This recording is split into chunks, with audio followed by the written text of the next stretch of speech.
Hi, and welcome to episode 10 of season 2 of Dropping Pebbles in the Pond. And tech willing, we're live on a variety of different platforms. So wherever you're watching, LinkedIn, YouTube, X, maybe somewhere else, and whether you're watching live or watching the recording, welcome to the show. As usual, I invite you to grab a brew or your favorite tipple. I've got a particular tipple here, which maybe doesn't look that interesting, but I'll say a little more about it later on. And I suggest you have a notebook or something similar to hand, because not only have I got a few questions for you to reflect on so that you can then share your thoughts, I also have a super special guest joining me in just a few moments. And I'm pretty sure that you're going to want to make some notes and engage with what it is we're sharing today. So settle in, make yourself comfortable for the next 45 minutes or so, thereabouts. And FYI, it's easier for us to see your comments in real time, so we can interact with you in a more conversational way if you're watching on YouTube. So take a moment now to head over there, because you'll have a much better experience. Now, I'm always interested to know where our viewers are joining from. So do let us know which part of the world you're currently in. It's usually at least 4 continents. So let's see where you're landing today, or where we're landing today. And do pop that in the comments or in the chat, and the team will, at the appropriate time, let me know where we've got people joining from. I mentioned the team because, as ever, I'm being supported, or held together is actually a better way of describing it, behind the scenes by my brilliant team. And they're the ones who are going to share the comments and your questions as they become relevant, because I don't always remember to look. But if you see me looking over there for a moment, it's because I'm checking whether there's anything I should be paying attention to. So the title of this episode: Rewriting Your Life Script. Now, this is a topic that's been of immense interest to me ever since I learned about transactional analysis, Eric Berne's work. And I learned about it back in the late 1980s. It's earlier work than that, obviously. And that prompted me to devour one of his most well-known books, What Do You Say After You Say Hello?, which is about the scripts we run and that we operate from. The notion that my life script, the way I live my life as an adult, was a pre-conscious life plan crafted early in my life, initially shaped by parents and other caregivers, and then later by my own life events, was in equal measure kind of both fascinating and terrifying, because we're typically unaware of the roles we're playing. Interesting, huh? So big shifts begin to happen when we finally become aware of the scripts we're running and that we're operating from, and the roles that we're subconsciously performing so supremely. And it's only then that we're able to make more informed choices about whether we're still suited to the role that we've been kind of adopting and operating from, and therefore whether the script fits us. So I like to think of it as a way as we're the stars in the soap opera that's our life. And we'll talk more about who's written the script initially and how we can take control of it. I think we've got a few people who've let us know where they're joining from. So the tongue twisting twins, you're not twins, I know that, but I wanted another T. Story stitching studs are joining from Melbourne. Freezing, is it? Gosh, it's not freezing here, and it's not freezing where my guest is either. She may say a bit about that. Dramaniac TV also from Melbourne, and Parker and Carolyn, thank you for joining us. You're really welcome to join us. Brigitte from Hertfordshire. Love the team. Yes, the team are awesome. And as you know, Brigitte, so is my guest. So probably time I move on a little bit then and tell you a little bit about who I've invited today and why I've invited my guest today. So my guest today launched her new book called The Map I Draw, a memoir of travel as a passport to self. And as soon as I saw that title, I knew I wanted us to talk again. And I say again because we've been in contact with each other for over 2 years now. And it happened when she contacted me, and it resulted in her being a guest on my podcast. But that's over just coming up 2 years ago now. At that point, oh, High Tech Mother, it's beautiful that you're here. And I imagine it's really hot and late for you. So thank you for joining us. Now, at the point when my guest joined me on my podcast, the Flourishing Introvert Talks, she had authored 2 books. And if I tell you that the titles of those books were The Flourishing Lawyer and The Introverted Lawyer, you can see that there was an obvious synergy between the 2 of us. So my guest is a lawyer, obviously, but now Associate Dean for Upper Level Writing and Professor of Legal Writing at New York Law School. So the fact that she's now written this other book, a memoir of travel as a passport to self, you know it's going to be a well-crafted book.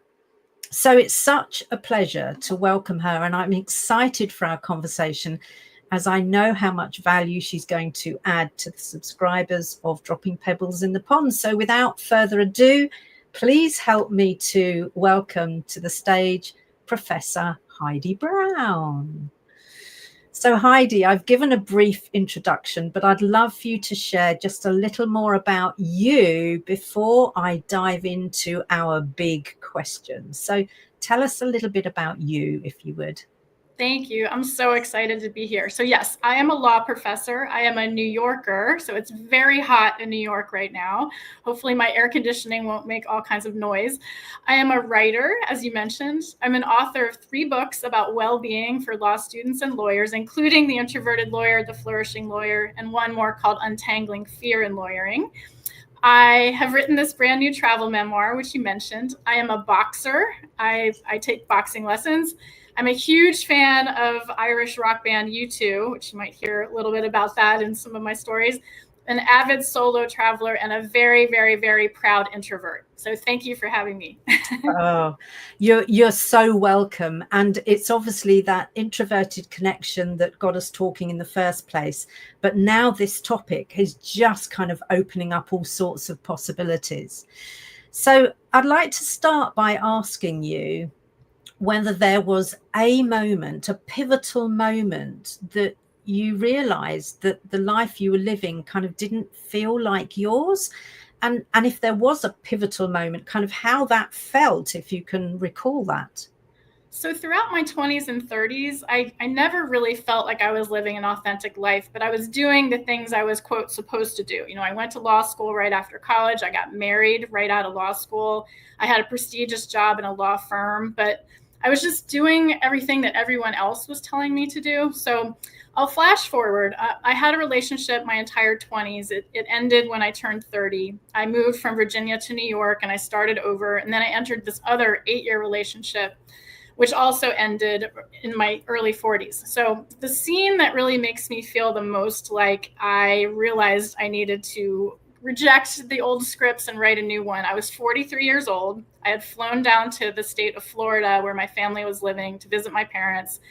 And I was sad. I was trying to figure out dating at the ripe age of 43 and it wasn't going well. So I was sad over some guy. And also my job was really stressful. So I was exhibiting normal adult emotions around these things, but my dad was getting very frustrated with me. And he sort of kind of pulled me aside very aggressively and said, you know, you need to get your life in order. You need to find your soul. My dad's a minister, so I grew up as a preacher's kid. And he said, he sort of laid down this gauntlet. He knew I was traveling to Rome for the very first time in 3 weeks. And he said, you're not going to find your soul in Rome.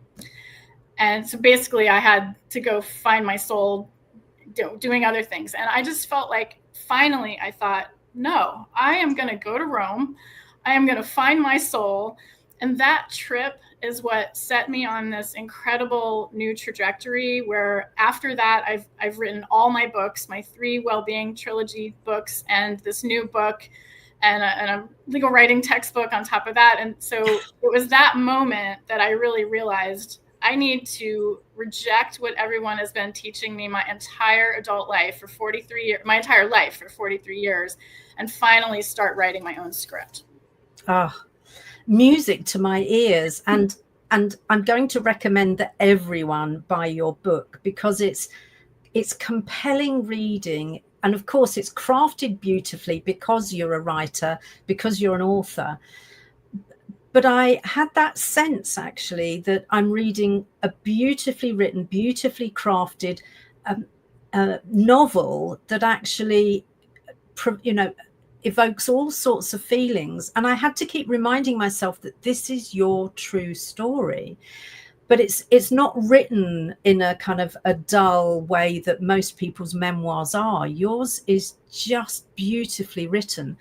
And there are so many things in the early part where I found myself saying, me too. So the bits about your mother's meanness, for instance, and my mother said similar things to me. So the dent that it makes in our self-confidence, we carry with us, because of course that's part of the script that, little do we know it, we've chosen to live from until we decide not to. So those words landed heavy with me when your dad said, you're not going to find your soul in Rome.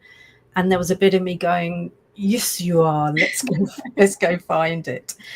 And because of the first bit of the book, and you mentioned sitting in a cafe, outside a cafe, and I can feel the kind of cooling, but the heat of the day with a limoncello. My husband, before we start, just bought me a long limoncello in honor, Heidi, of that particular part of your book, because it is beautiful, seriously beautiful. Yeah, high-tech mother, you're right. The impact of mean words from those who are supposed to protect us is, it's really sad. It's really sad. Tell us, if you wouldn't mind, Heidi, a couple of other bits that you can remember that of those words that kind of laid heavy with you, especially from your mum. Yeah, I described the book as a relationship trauma recovery story. And at first it was about romantic relationships, because I mentioned I had a 12-year relationship from 18 to 30, another long-term relationship in my 30s from 32 to 40. But when I went back to reflect on sort of these paper cuts, it was almost like a lifetime of paper cuts and comments. And I still hear them in my psyche. I hear them in my mental soundtrack about my appearance. My mom is a minister's wife. She was on display in the church my whole upbringing. And, my parents are good people, but as parents, I think they don't understand how hard it was to have to live up to these expectations of, quote, perfection. When my brother, I have a younger brother, and he and I are just these little quiet kids who are just trying to figure out life. And I've absorbed a lot of commentary about my physical appearance and my soul being in danger, being in peril. And as a kid, you believe that stuff. And even as a 43-year-old woman standing in the first chapter, or the introduction is called A Sticky Parking Lot in Florida, because I had also, I joke in the chapter, not to spoiler alert, but I had gotten eaten by mosquitoes, actually not by this bug called no-see-ums, because the Floridians call them, you can't see them, so they just get you. And it was like, the 7 plagues or whatever, the bugs had gotten me, not my family. And it was as if this bug swarm had proven my parents right, that I was the rotten one. And that's what was in my head. So the book is really a journey through, yes, the memories of all those comments that I still hear, but having to delete some of that and rewrite my own script and remind myself that I'm worthy, I'm not broken, I'm not flawed, I'm not damaged. I have a lot to give, and it's taken a long time to be able to say these things out loud because I'm scared. I'm scared of my parents being mad at me. I'm scared of being criticized, and I still harbor a lot of that fear, even having written a 304-page book about it. Yeah. And I guess that, the rewriting from now on, it carries on, because as you'll start to live bits of your life, it's like, actually, no, that's not quite right. Let's kind of rewrite, let's recraft that bit. But for me, it would be really helpful if you could almost give us a synopsis. If there was a book of your life that this script was part of, or the kind of storyline to, what would the synopsis be? And in a way, what would be the opening lines, other than? I think the synopsis of my life in sort of a comical way is, Heidi, a quiet little preacher's daughter, does everything she was supposed to do until one day she got fed up and got fed up following everybody else's maps, these maps that were foisted upon her entire life, from parents, even grandparents who I was really close to, law firm bosses, following that script, even legal academia, how I was supposed to act, relationship partners. And so finally, kind of violently ripping up, metaphorically, obviously, but I feel like it's such a almost violent act where I'm taking these old maps and ripping them up and starting to write my own. Because the old script, the first line is, again, you're flawed, you're messy, you're damaged, you're unworthy, and you need to be fixed. And that was how I always felt, that someone else was trying to fix me. But now my first line is, no, you are a warrior, you are brave, you're an artist, you're a writer, you're a creator, and you are just getting started. Like at 55 years old, I am literally just getting started. And that is so exciting. And it's through the writing. It's through the writing, because as an introvert, my voice, my speaking voice was never my superpower. It was my writing. But ironically, it's the writing that has fueled this voice that I have now, and it's just a lot of fun to see it. It's almost like I'm watching the movie of my own life as a spectator. Yeah, absolutely. And of course, in films these days, you can get the audience to choose their ending, and you're getting to kind of choose the ending of that film of your life as well, which is fantastic. It is, and it's imperfect. I mean, that's the thing. I mean, I was always held up to these levels or standards of perfection, and then even the blemishes on my skin or freckles, or I have a very robust blushing response, which you'll see in the next 40 minutes. When I'm the center of attention, I blush, and it was always made fun of by other people, relationship partners, opposing counsel in law firm scenarios. And so I thought there was something wrong with me, and there isn't. This is just me. This is the creation of me, and it's fun now seeing that in action and being very happy and proud and liking myself now. It's completely different script. That's wonderful. And you have a way of kind of countering if people mention you're blushing. I remember reading it somewhere. What is it you say to people if they name you're blushing now? Yes. So it's an author named Erica Hilliard, and she wrote a book called Living Fully with Shyness and Social Anxiety. And I read her book when I was researching my introversion book, and I was reading it. It was the first time I'd read anything helpful and positive about blushing. And she said, a blush is life coursing through you. It's life leaving little footprints on your skin. And I laughed out loud when I saw that line in her book. And ever since then, now when I blush, I think, oh, I'm alive. Yay, me. Pretty awesome to be alive. And the blush tends to go away in 5 or 10 minutes. Whereas before, when I felt self-conscious about the blush, it would linger and it feels like your face is on fire. But now I actually welcome it, and I enjoy it, and I appreciate it. And so I owe Erica Hilliard that for reframing, again, sort of rewriting my own script around my blushing. Yeah, beautiful. I think we've got some comments for you. So I think the team, Brigitte, yes, of course. Thank you, Brigitte. So your physical appearance, my dear Heidi, was and is totally paying. Aw, thank you. Two fave beautiful introverts in my orbit, a dream come true. So just to give thank you. Just inside and out. Yeah, you're right. And just to give viewers a bit of an insider scoop there, Brigitta's been the photographer who's taken my photos for the past 3 years, I think it is. So certainly 3 years, maybe slightly longer. And when Brigitta went to New York and said, did I happen to know anyone who might want some photos done, I immediately thought of Heidi. And so the two of them also had a photo shoot. So we are a lovely little triumvirate. And thank you, Brigitta, for claiming us as your two favorite introverts. And actually, I'll say now as well, anyone who wants a photo shoot that is in no way painful or embarrassing or awkward, get in touch with Brigitta. So she is awesome, absolutely awesome. And Brad has said, all I'm seeing is a lot of beauty on screen right now, all around. And if a gay man can see that, yeah, the world better. Thank you. Thank you. Thank you. Yeah, thank you. No tongue twisting. I appreciate that. I really appreciate that. So I'm loving your new opening lines. And of course, we know that what you're crafting on beyond that is going to be rich as well. But the whole process of rewriting your life script sounds a bit bold. And if we go back into kind of transactional analysis and re-scripting, it is a kind of challenging process.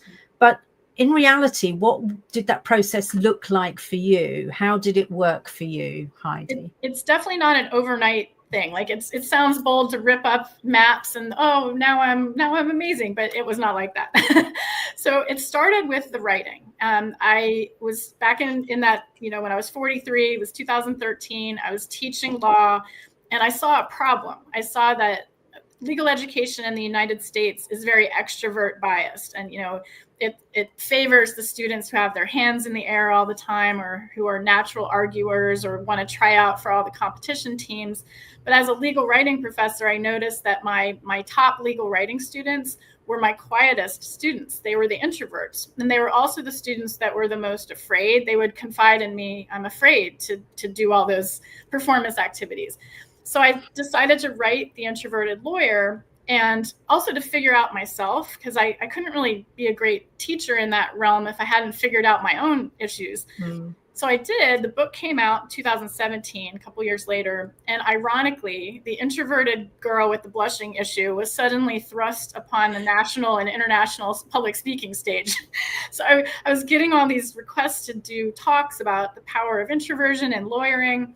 And people would come up to me afterwards and say, I'm not an introvert, but I'm afraid. I'm afraid to go negotiate or step into the courtroom or take a deposition or stand up to that bully. I had dealt with a lot of bullies in my lawyering career, which I write about. So I decided to write about fear, again, to figure out myself. And during that writing process, the Untangling Fear book, I identified my 4 well-being pillars. And that was the first time I'd sat down and done that. And they turned out to be writing, obviously. I'd put myself in boxing lessons because I needed to understand how to breathe better. My YouTube music, because I love them, and travel. But then the pandemic hit, so I couldn't travel. So I started writing about my travels. In lockdown, I decided I was going to write that first chapter about Rome, because actually, no, I wrote the Florida parking lot story first. And then I wrote this romantic situation in Rome where I was falling in love with the city.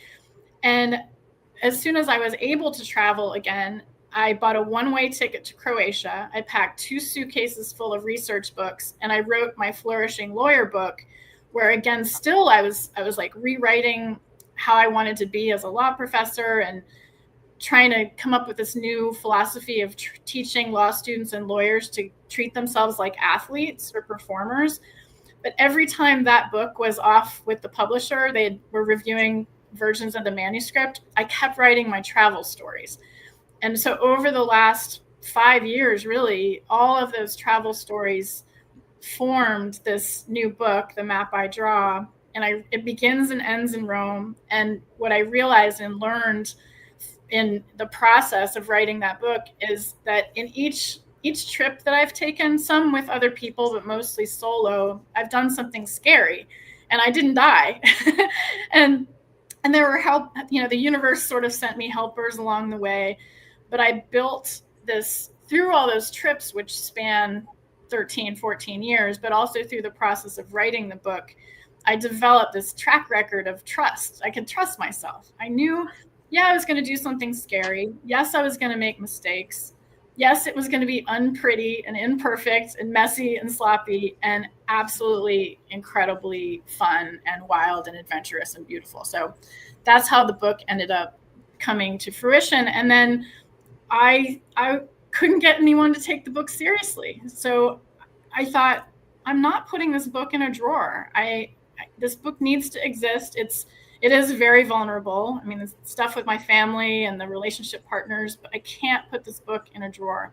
So I just kept pressing on, and now it exists. It's in the world. It's fantastic. And for me, one of the things that you really demonstrated there is a degree of resilience. And I love the whole thing about each trip you did something scary and you didn't die, because I think one of the things that helps build both confidence and resilience is actually doing things that not necessarily throw us right out of our comfort zone into fear zone, but actually are at our learning edge and do make us think kind of differently. And as you were talking earlier about your mother's words, and as I was reflecting on my own mother's unkind words to me, it reminded me of a podcast episode I've released recently about the kind of when we internalize criticism, and it's actually called Internalizing Criticism Sucks, because actually one of the things, especially as introverts who can be overthinkers, if we internalize it rather than seeing it for what it is, which is somebody else's opinion, it's not necessarily a truth, then to really then think about, are we internalizing it? What could we do differently? And so on the back of that, I also crafted a resilience ritual that is free for people to download to use in the moment, because I've recognized that actually those moments hit us over and over and over again, in the same way that we've got a collection of paper cuts that aren't quite healed. There are times where when that paper cut stings again, actually to have a few moments, just a 5-minute ritual that enables us to come back to ourselves and just kind of shut some of that out is really, really helpful. So thank you for sharing kind of how long that took, because you're right. I think people think it's a moment. I obviously work with a lot of entrepreneurs who will talk about, the transformational work they do, and it takes a matter of moments or a week. And it's like, no, actually transformation takes a lot longer. And especially the whole ripping up the map and crafting the map, crafting it the way you want to be. So thank you for being as honest as you've been about how long it takes, because I think we need to understand that we do need to persist with this. We do need to stick at it. We need to be perfectly imperfect. We need to go through the messy middle. We can't avoid it. We need to go through the messy middle. And I think all of that is what you've been doing, which is brilliant.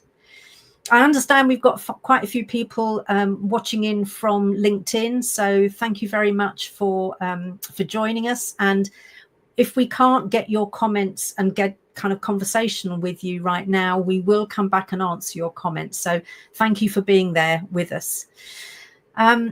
Another comment from Chris. What an inspiring powerhouse you are, Heidi. Yes, she absolutely is. She absolutely is. From what I've read so far. Yes, it is. And as a wordsmith yourself, Chris, I know you're going to love the way Heidi's written this too. I see Gary. I know Gary. Oh, brilliant. So maybe you want to read this one. Yeah. Gary says, I interrupted my vacation in Maine to tune in, listening to a fabulous storyteller while eating gelato. It's in the book in downtown Portland. It doesn't get any better than this. Thank you. Thank you, Gary, for being here. Yeah, really appreciate. Has brought all of us together. I mean, that's how you and I met. So it's just incredible. Yeah, it's amazing, isn't it? Amazing. Thank you. So obviously that process takes a long time, and I'm not sure we're ever through the process, because the way I have it is that as I'm taking my next steps all the time now, I'm thinking, is that right? Is that how I want it to be? So I'm always recrafting in a way. So what did you have to unlearn in the process to find your own rhythm and craft your own map? A lot, but I'll try to pare it down to something manageable. The first thing was I had to unlearn these messages, or give myself permission to reject these messages that well-meaning mentors and parents and maybe some not so well-meaning people had foisted upon me my whole life. And one of them was fake it till you make it. Now, as an introvert, we don't like inauthenticity. So faking anything is just uncomfortable, and not in a good discomfort kind of way.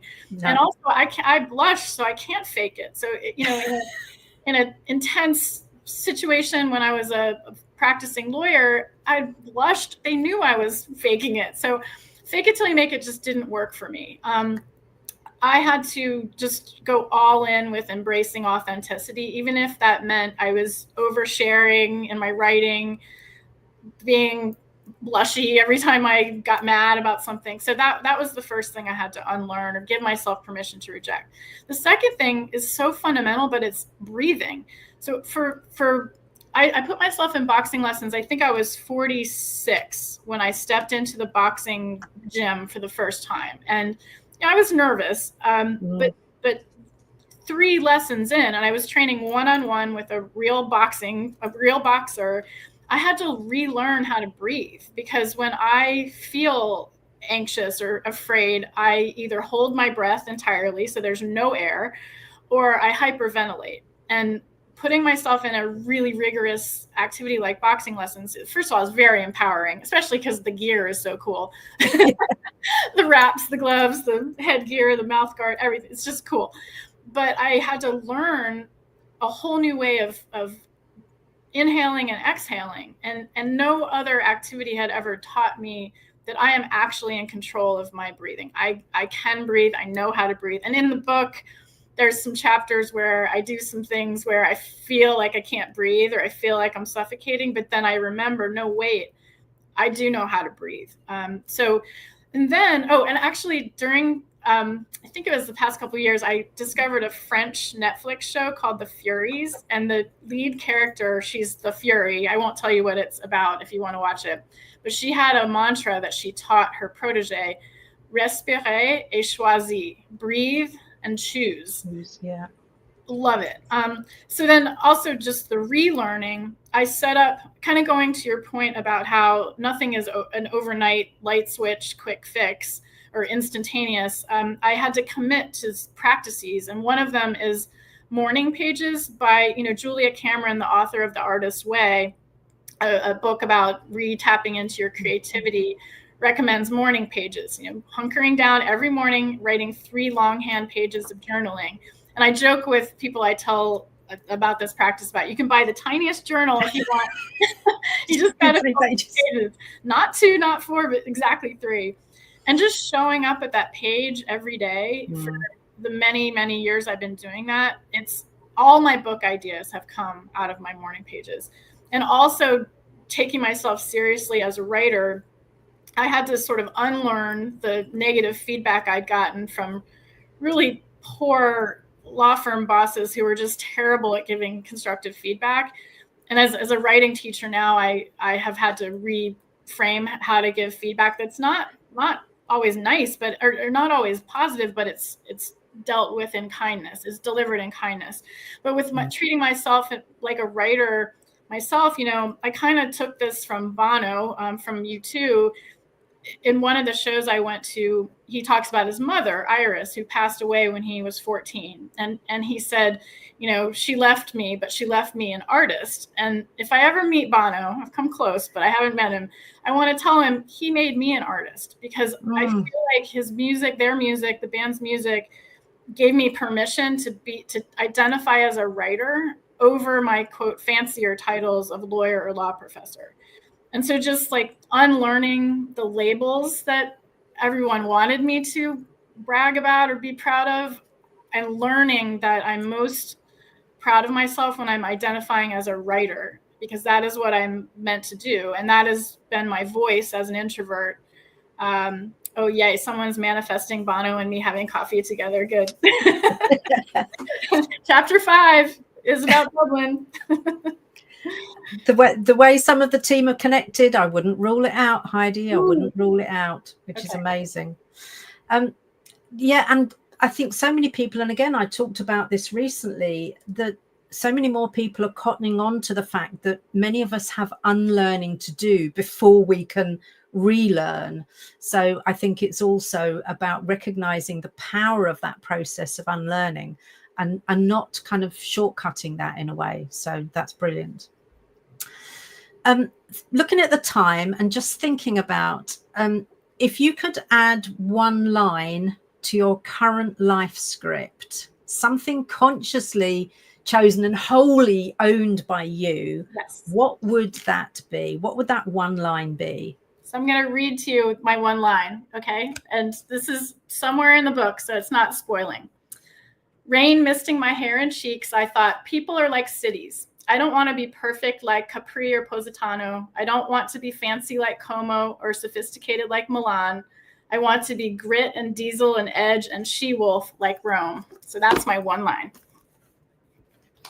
I really want now to carry on and possibly even see the next book, read the next book. I'd love to be a proofreader for that. Ooh, yes. This has been such an enriching conversation for me, as I say, coming off the back of reading some of your book and getting totally enthralled in it, and knowing how many nudges there are going to be for me in that, and I think also many of the subscribers to this as well, many of the people watching. So I think it's probably time for us to think about today's pebble. So for those of you who've watched for a while, you'll know that I actually have a pebble here, and it's one with a beautiful white line through it, which really got my attention. And the whole notion of this, of course, is that when I drop the pebble, it's actually creating ripples. And the work that Heidi is doing through this book is definitely creating ripples. So here's my pebble. Yes, we know we're introverts, okay? So I'm not denying that, and we're not expecting you to be anything other than your best introverted self. And that means that we're thoughtful, resourceful, independent souls, okay? And we can rewrite our own life script so that life plays out the way that suits us better. So for me, that meant when I worked at bit by bit, I haven't ripped it up completely like Heidi did, ripped up the map, but for me, what that meant was crafting a more fulfilling and somewhat scarier script than I'd been used to. And I've got to tell you, I blooming love it. I love the thrill of doing things where I catch my breath and where I see other people catching their breath as well, because it's unexpected for an introvert who we know we put that personality in a box and kind of assume that everything they can't do. So I know that it takes people by surprise. And of course, my quietly gutsy principles have been tested a few times, but I'm not here to dance to someone else's tune. And I'm going to suggest neither are you, my introverted friends. And we know that Heidi is not here to dance to someone else's tune. So I'd love to hear Heidi's thoughts and response on that pebble, actually, that the power that crafting our own script brings. I just love that you use the word gutsy, because we are gutsy. We are not meek. We might be quiet when we want to be, but we are powerfully gutsy. And I like that you also said catch our breath, because again, for me, I had to learn it's okay to take a breath. Yeah. And respire, choisir, let's breathe, then choose. And then the dancing, before I come on to any show like this or have any interview where I'm feeling a little bit nervous, I have a ritual, and it's dancing. And so I play, I'm sure my neighbors are so sick of me, but I play U2's song Get Out of Your Own Way, and I play it really loudly. And they were rumored to have written that song for their daughters. And I feel that, and I just dance like a crazy person for the 2 or 3 minutes of the song, and then I get in the zone. So I think we can be gutsy, we can be powerful, we can take a breath, step into the performance arena, and then really amplify our introverted voices the way we want to, not faking it, not faking extroversion, not faking another personality type. Be ourselves. Yeah. Brilliant. Breathe and choose and put your gutsy pants on. That's my takeaway in a way. Yeah. And Sebastian's right. Dancing is his go-to as well. So, and it's one of the reasons why I start most mornings with a song, a tune that kind of sums up not necessarily how I'm feeling, but how I want to feel that day. Mm-hmm. So what is the emotion? What is the strength? What are the strengths that I want to bring to the fore? How do I want to feel? So, yeah. So as usual, I have a question for the audience, and I'd love for them to think about this question. If you're someone who's feeling stuck, now, whether it's kind of mid-career introvert, mid-career identity wobble, or whether it's that moment, that pivotal moment that I think we all have at some point, whether we choose to act on it or not, of going, actually, this life I'm wearing doesn't fit me anymore, like a badly tailored suit, that kind of fitting in all the wrong places and not fitting where it should. What's one meaningful rewrite that you could begin today? And I'll tell you what my one meaningful rewrite is. And then, of course, I'm going to ask Heidi the same thing. Is that don't try and rewrite the past, but actually get really clear about how you want to feel, what you want to be doing, and kind of the legacy in a way that you want to leave in people, not for people, leave in people, and then craft your script around those. So for me, that's my big, I suppose, rewrite is don't regret, don't look back and go, I wished I had. You can't, you haven't. What you can do is change what's going forward. And for me, that's the exciting part, is rewriting how the future is going to pan out. So I know you've got something to share with us around this, Heidi, haven't you? Yes, I'm buzzing because I'm thinking of this activity that I learned in a course I took from a company called Positive Acorn. It was like a positive psychology coaching class I took. And Dr. Robert Biswas-Diener taught us this exercise, and it's really fun. So you take out a piece of paper and you draw a tree. Now, I'm the world's worst artist, obviously, but you just draw a tree. And then I want you to think about the soil beneath the roots of the tree as the resources you have available. And so around the roots of your tree, you jot down as many resources as you can think of at your disposal. And then the roots of our tree, and we all have individual different looking trees, the roots are our values. So in the root system, you list all your different values. And if you're like me and you have trouble labeling your values, there's some great values exercises out there. My friend Joanna Confino has a values discovery worksheet to help you kind of put words to your values. Then the trunk of the tree is our strengths. So it's kind of fun to identify what our strengths are. And then the big branches of the tree are sort of 3 or 4 life domains that we want to focus on. So, don't want to change everything about our lives at once, but maybe we want to hone in on 3 life domains. And then the smaller branches are the goals for each of those life domains. And then the leaf canopy are action items. So each little leaf is an action item. And I love doing this exercise whenever I feel kind of stuck, because it reminds me I do have a lot of resources at my fingertips. Yeah. It makes me refresh my values. Like maybe my values have shifted. it's fun to remind ourselves how strong we are, how gutsy we are. So you write all your strengths, and then identify whether your goals have changed, and the leaves are action items. And then one last fun part of this exercise, you get to decide where your tree lives.